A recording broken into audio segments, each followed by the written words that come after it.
गरीब विधवा गोमती अपनी 2 बेटियों की शादी की तैयारी में लगी थी कि एक अनजान व्यक्ति का फोन आया। फोन उठाते ही वह बोला, बहन तैयारी रखना, मैं शाम तक भात की रस्म निभाने आ रहा हूं। गोमती बोली, कौन बोल रहे हो भाई? वह बोला, तेरा भाई बोल रहा हूं। गोमती बोली, मेरा तो कोई भाई नहीं है, क्यों गरीब के साथ मजाक करते हो भाई? वह बोला, बहनों के साथ मजाक नहीं किया जाता बहन, 4 बजे तक पहुंच जाऊंगा, मेरा विश्वास करना। इतना कहकर उसने फोन काट दिया। गोमती की बड़ी बेटी बोली, कौन था माँ? वह उदास होकर बोली, नाम नहीं बताया बेटा, बोल रहा है शाम तक भात लेकर पहुंच जाऊंगा। बेटी शंकित स्वर में बोली, ये सब चाची करवा रही है माँ, कल तुम रोते हुए कह रही थी ना कि मेरे तो कोई भाई नहीं है, मुझे चुनरी कौन ओढ़ाएगा? तब चाची ने सुन लिया होगा, तेरे मजे लेने के लिए आज किसी से फोन करवा दिया। गोमती बोली, भगवान सब देख रहा है, कोई मुंह दुखियारी के साथ मजाक करेगा तो अपने कर्मों की सजा पाएगा। फिर गोमती अपने काम में लग गई। शादी में एक दिन ही बचा था। वह औरत होकर सब कुछ संभाल रही थी। गोमती के 3 संतान थी। बड़ी बेटी 22 साल की थी, उससे छोटी बेटी 20 साल की थी और एक 13 वर्षीय बेटा था। पति का 3 साल पहले बीमारी की वजह से निधन हो गया था। गोमती के एक देवर भी था जिससे बोलचाल बंद थी। इस कारण वह और उसकी पत्नी शादी में नहीं आ रहे थे। उसके कोई भाई नहीं था। पिता बहुत साल पहले भगवान को प्यारे हो चुके थे। इस कारण गोमती माँ को अपने साथ ले आई थी।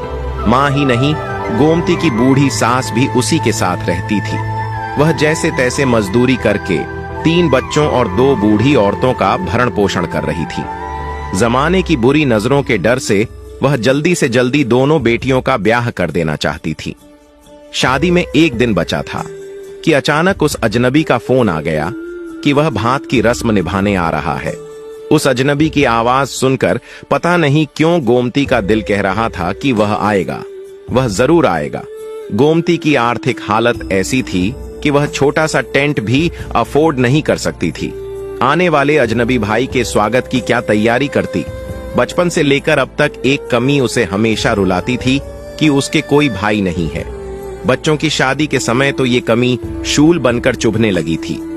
हर औरत की ख्वाहिश होती है कि उसके कम से कम एक भाई तो जरूर हो, ताकि बच्चों की शादी पर वह उसे चुनरी ओढ़ाकर हिम्मत बंधाए, थोड़ी आर्थिक सहायता भी करे।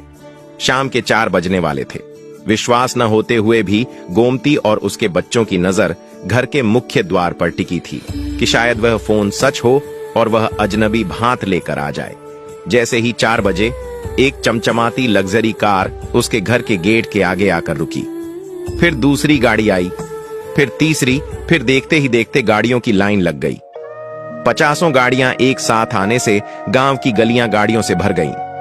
पूरे गांव में खलबली मच गई। लोग अपने घरों की छतों पर चढ़कर ये नजारा देखने लगे। गोमती तो जैसे पागल सी हो गई थी।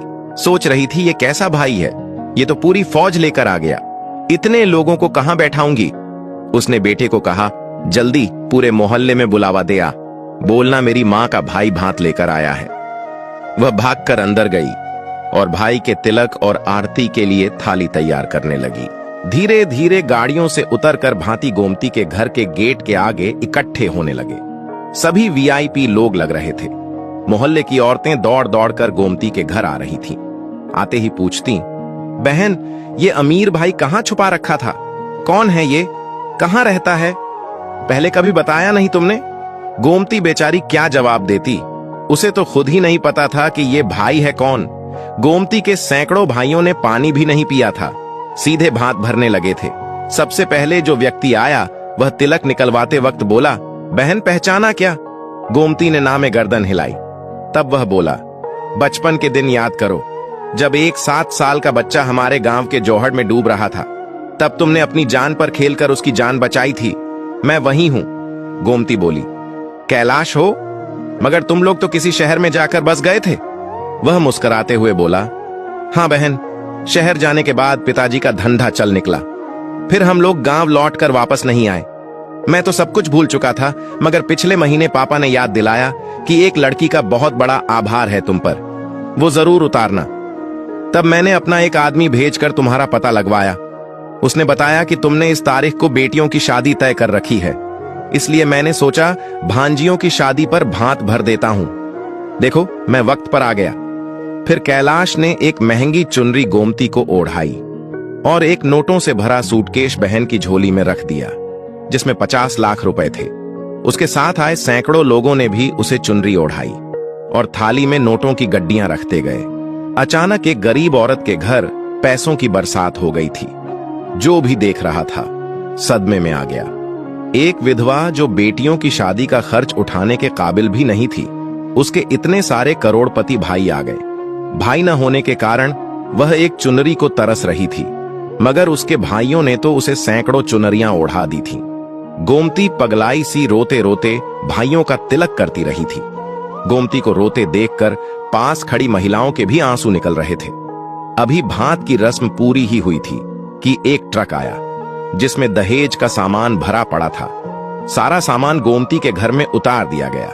सारे सामान को सभी आंखें फाड़ कर देखने लगे, क्योंकि इतना कीमती सामान किसी ने भी अपनी बेटी को नहीं दिया था। कैलाश बोला, अब चलता हूं बहन, ये मेरा एड्रेस और फोन नंबर है।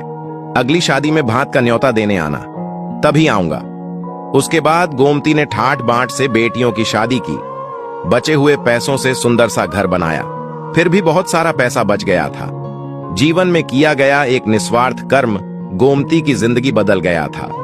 वह एक ईमानदार और दयालु महिला थी, इसलिए ईश्वर ने उसे दिया तब बढ़ा दिया, इतना बड़ा कि उसका दामन खुशियों से भर गया।